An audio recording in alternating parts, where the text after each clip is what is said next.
We had Jon Jones, after all this mess, defeating Alexander Gustafsson to regain the light heavyweight championship. Here are a couple of clips as they appeared. We see a nice lead elbow from Jones. We see a takedown in round 3. This led to really violent elbows, and it was the beginning of the end. And you always have people complaining about back of the head there. I think Jones did about all he could there. I don't think those were egregiously bad or anything. There's a lot of controversy about Jones coming into this fight with the drug test and all that stuff. I mean, he's an amazing fighter. Like, what, we don't have to break down his character issues every time we talk about him. We know it. The coke test, the PED popping, the DUIs, the hit and runs, all that stuff. Just him in general being an overwhelming piece of shit. However, he is also overwhelmingly the greatest UFC light heavyweight of all time. Early on, I thought Gustafsson did about as good as he could do, but man, this was not that 2013 fight. And Harry, I'll put it like this. I was not plugged in, not connected to the inside of MMA at all in 2013 when they had their first fight. And even I heard Jon Jones is not training for this fight. Even that got back to me, and I didn't know anybody. So I'm sure Gustafsson knew about it. This time was a little bit different. Jon Jones showed up prepared, and he finished Alexander Gustafsson. Something that when he didn't finish OSP, many people worried about, but now he's come back off layoffs, finished DC, finished Alexander Gustafsson. What does this performance tell you about Jones and about Gustafsson?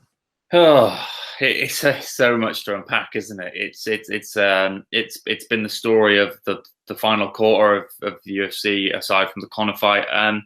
It's tough. I've fallen victim to it on social media and things like that. You know, MMA is an emotional sport. The fan base is emotion driven. They're hand in hand with pro wrestling in that sense. People get invested in the characters and things like that. We like you said, we've been over it many times. It's Jon Jones is Jon Jones. A lot of people don't like him, myself included, as a person, but he didn't really have to get out of first gear. I found. I said this immediately after the fight. It just didn't feel like he looked at Gustafsson. And when you don't respect someone of a high level in MMA, most of the time, obviously, you're going to get caught or you're going to be in trouble. Jon Jones is just light years ahead of these guys. He's so far ahead of them. I mean, he took Daniel Cormier, arguably the greatest, maybe one of the 2-3 greatest fighters of all time, and he absorbed some pressure, but he just kind of finished him. It was almost like he picked when he was going to do it. And it was like in this instance, I almost felt like Jones wanted that takedown back, because in the first fight in 2013, you just know he wanted to get that back, and it was a perfectly executed takedown. Great way to look at it, too. Great way to look at it, because that was a shocker. When Gustafsson dragged Jones down, I don't care how much Jon Jones is trained before that fight. That was a shocker, Harry. I couldn't believe that. Yeah. And Gustafsson just, the reality is, he faced a longer layoff than Jones. I joked earlier this year, they announced Luke Rockhold versus Gustafsson, and I said, can't wait until 2022 when both of these guys are healthy and they actually fight. And for Gustafsson, he talked about maybe moving up to heavyweight 2 to fight Cormier, but that was before that. I'm sure he could find some success there. I mean, why not? But this light heavyweight division, it's got some potential names. It's got the Anthony Smiths. It's got Thiago Santos. It's got Dom Reyes. Those are 3 very promising names. Shogun Rua is a drug test or a knee injury away from somehow being slid into a title fight at some point. He's still hanging around there. He's there. But a lot of these guys either are losing out or Jon Jones is beating them. We do have some new blood, though. Jones, in this performance, there's not a lot you can say. He implemented a game plan, like you said, didn't have to get out of first gear and finish the fight. What they were asking about a potential fight at heavyweight with Daniel Cormier. Oh. Would Cormier even want to put himself through that again? I think, and this going to sound quite cynicistic for me. I think that Jon Jones knows he stands a very good chance of getting beat by Daniel Cormier at heavyweight. That's my opinion, because I just feel like people underestimate just how important those weight classes are. I think they hear that someone's going up or someone's going down. Casual fans will think, oh, well, this fight is naturally better at this weight class. They'll probably be better at that one. No, not how it works. I think we're going to see that unfold in the TJ against Cejudo fight. I think it's going to be very interesting to see how TJ looks. We saw how Joanna looked against Valentina. I think that if Jones went up, I think he would struggle. I think Cormier's got power at heavyweight that we've all seen, and I think he would be much more comfortable. Jones wants that fight more than Cormier, I think, and that seems to be evidently clear. I think that everyone's got the Brock fight in their mind, and it depends on how you think of it, because I heard Dominic Cruz before we came on the air talk about how, I think he said that if Jones had a pinch of salt in him, Brock Lesnar had a brick, and that's, when do we suspend all these forms of kind of what's right and what's wrong? I mean, how many people are going to be talking about Jones finishing Gustafsson, and how many are going to be talking about the drug test now? They're going to be looking at his most recent performance. That's what I want to ask you about this fight.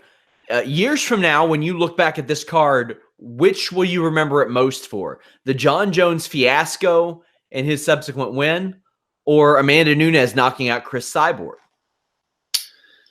Oh, I think a lot of it depends on how Nunes, whether or not Nunes Cyborg had a rematch maybe later down the line, because I think that also, you can compare that to maybe JDS against Velasquez won, in a sense, because obviously Velasquez came back and just starched him twice and then won that rivalry. I think that I will remember the fiasco side of it, I think, just because it was just so extravagantly ridiculous. The thing is, people pull out fights all the time. People drop out a week in advance, maybe 2 days in advance. And when you look back on those cards, like when I look back on the Mendes-McGregor card, I don't remember it being short notice. The first thing I will remember is that fight, because it was just so overwhelmingly fantastic and such. But you look at UFC 223 and you look at this, obviously two very different circumstances, but I will remember, if only because the UFC always puts their card in Vegas at the end of the year, I will personally remember the fiasco side of it ahead of the knockout, which is a shame, I think. Yeah, man, this is a historic card that we saw. Lots of moving pieces here. People are always asking me about the Brock Lesnar situation. We'll find out more as it emerges. They don't have a hard date. I mean, Daniel Cormier wants to retire in March or before his 40th birthday, but he doesn't have a fight scheduled yet, Harry. And Dana White wants him to fight 3 more times. I think that if they're gonna do that, I think I think it would be best for Cormier. And I say this as half as a fan, half as just an analyzing. It would be better for him to just leave the Jones thing in the past, because we've seen what it's done to him. He's an emotional guy, maybe more so than a lot of fighters. He takes these losses extremely hard. Would we all love to see a third fight? Yes. Would we all love to see Cormier ride off into the sunset with a big win? I'm not guaranteed, but a big win over Lesnar. I think we'd all love to see that, given who Cormier is and his character. I think it's the March 2nd date in Vegas, I believe, is the next kind of major pay-per-view after Australia.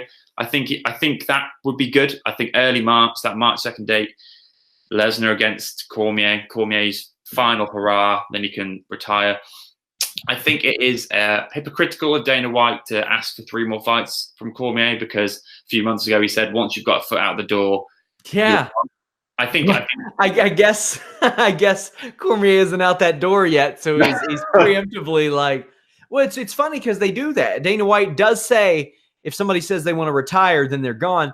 But after Derek Lewis retired in the cage, he offered him a fight 4 weeks later, and it happened.